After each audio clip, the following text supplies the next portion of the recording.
Okay, y'all. So what I'm gonna do, I'm not gonna give a mega long review on night one of SummerSlam because y'all probably saw it.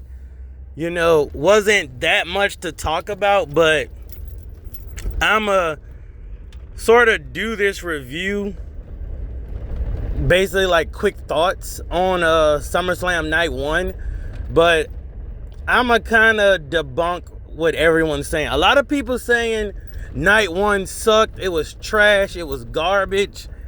I think people go into SummerSlam thinking like that, but Triple H, I noticed, keeps a level of consistency with the pay-per-views. So Roman Reigns and Jey Uso and them being the first match to start off kickoff night one actually made sense. Actually watching the show right now, I'm like, that had to be the first match. And that match, I'm not going to say it was mid, but, you had Jey Uso diving off the top turnbuckle to the outside the ring. Right before Roman yeets, they distract him and pull him out. Then you actually had Roman actually do like some kind of suicide dive over the top rope, sort of like Taker, but he did it almost like a senton. And you don't see Roman doing that, so that's another highlight. Then you actually had, the Bronze was actually sort of dominating the match at first, but then you got Roman putting Braun through the barricade like he got his payback. So that this match, I'm gonna give it a B. I'm gonna give it a B. It was straight. It was a good kickoff match. Charlotte Flair, Alexa Bliss versus the Judgment Day girls. It was a straight match. Everyone in this match is good. So you didn't have a bunch of botches and stuff like that. So that was a solid match. Nothing to really talk about. This was a Raw match, but a little bit over, your typical good Raw match. So I'm going to give that match a C. I'm going to give that match a B too. It was good. It was good, Then Sami Zayn versus Karrion Kross. Why is this even on SummerSlam? You didn't have to put Sami Zayn on SummerSlam. I would have rather Penta versus like El Grande or something, But this match was a D. Karrion Kross looking at the lights again is like, is Karrion Kross overall like a 68 or something?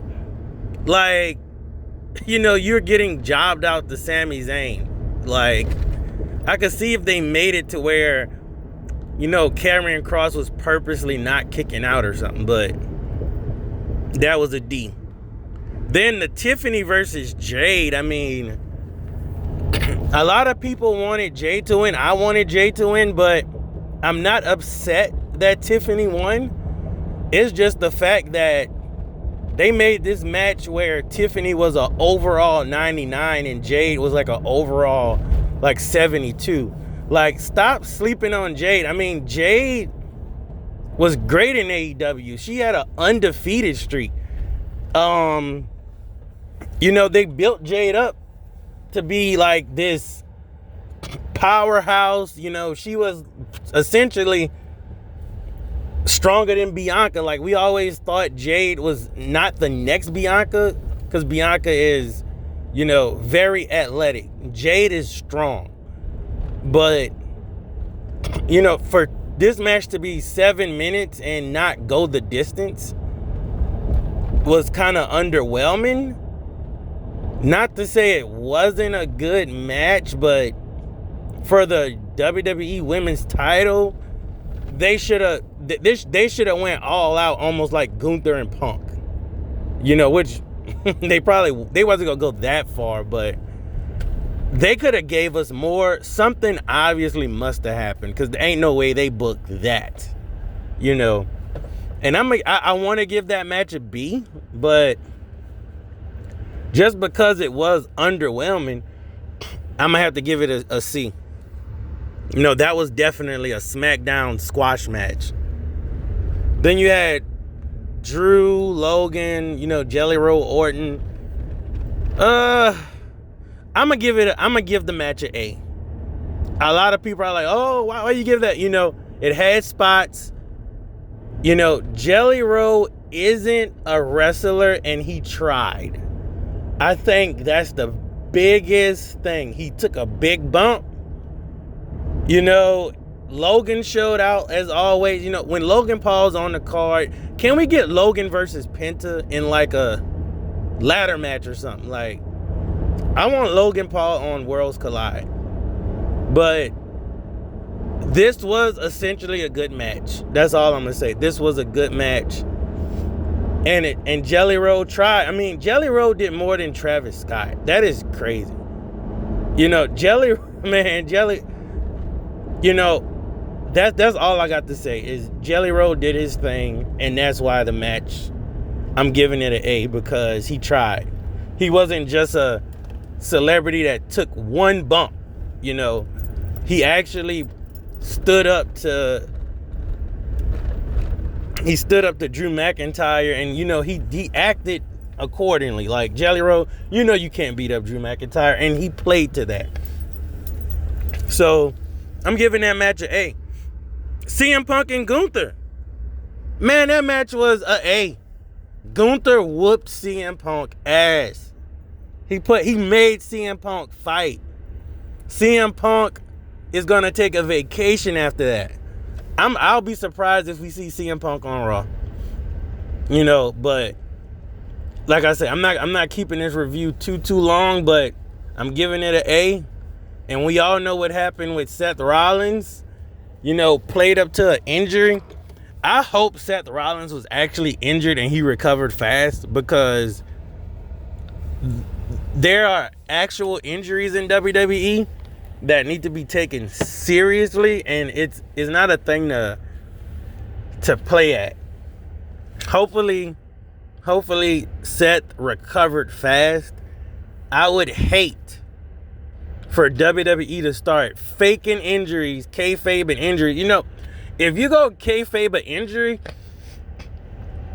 do it how Kane put the chair on your throat and stomped on it, and you had blood coming out, and you know your vocal cords are crushed and all. Like, kayfabe that injury. Don't take the fans, you know, sympathy for granted. You know, don't, because now everyone's gonna say you fake. Now people gonna think Liv Morgan faked her injury.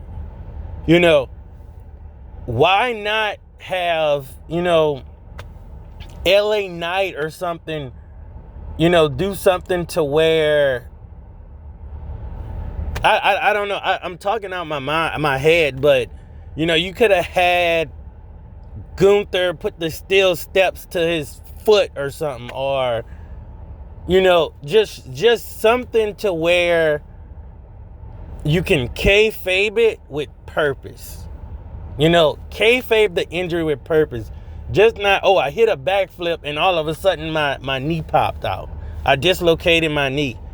You know, hopefully that's sort of what happened. You know, he got a little knee injury and he was able to come back and perform quicker than we thought.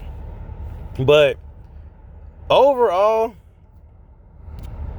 I'm not going to say SummerSlam Night 1 was garbage, but SummerSlam Night 1 was upper mid. That's all I'm going to say. It was upper mid. It wasn't the biggest, best show like they promoted it to be. You know, Night 1 of SummerSlam was on par or better than Night 1 of WrestleMania. That's what I'm gonna say. It was better than Night 1 of WrestleMania. But we're gonna see what it do today. I think Night 2 is shaping up to be way better than night 1 and way better than night 2 of WrestleMania. WrestleMania was dog water poo poo, I ain't gonna lie. But will it be better than Money in the Bank? Probably so. But stay tuned. I'm gonna have some more updates coming out all next week. Peace.